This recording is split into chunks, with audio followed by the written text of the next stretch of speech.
Implementing 5S in housekeeping here at our store. Sorting.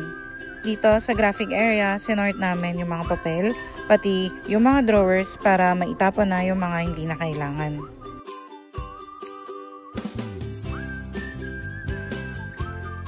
Set in order. Inorganize namin yung mga supplies for embroidery para ma-check na rin kung ano yung mga kulang na stocks.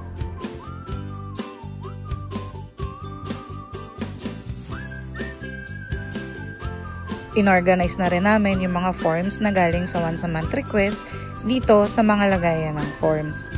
Mahalagang organize ito para tama ang pagkakasunod-sunod ayon sa numbering ng booklet.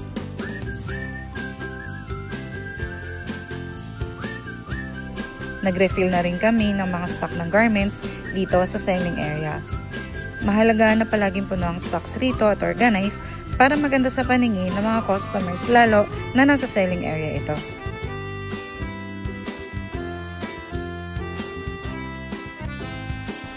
Shine. Nilinisan namin at tinanggalan ng alikabok ang mga mannequin sa wall display, ganoon na rin ang mga garments o sample na nakahanger sa baba nito.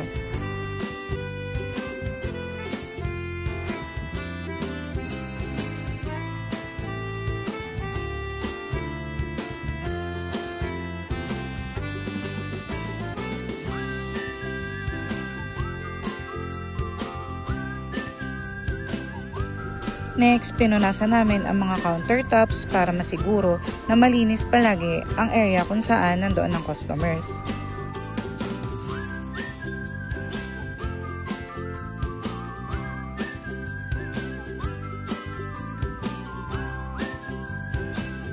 Sa mga machine naman, nilinis ni operator ang oven ng DTF.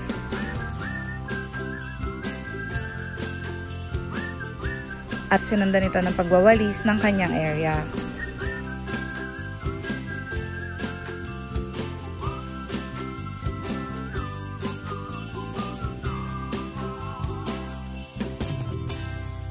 At last step ng Shine ay ang pagwawalis sa buong selling area hanggang sa may stock room.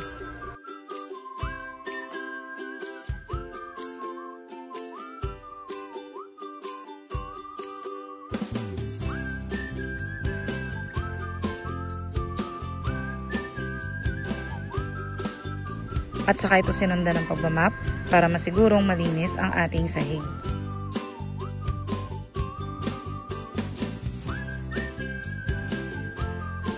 Standardized. Siguraduhin working ang ating mga selling tools. At updated ang ating mga highlighted display. Always check din kung proper pa ang mga hang tag at kung maayos ang colorway na nakadisplay na shirts. Sustain. Pagpapanatili na maayos at organize ang mga stock ng garments sa stock room. Always maintain din na maayos ang ating mga display para sa kaaya-aya at mas safe na working environment.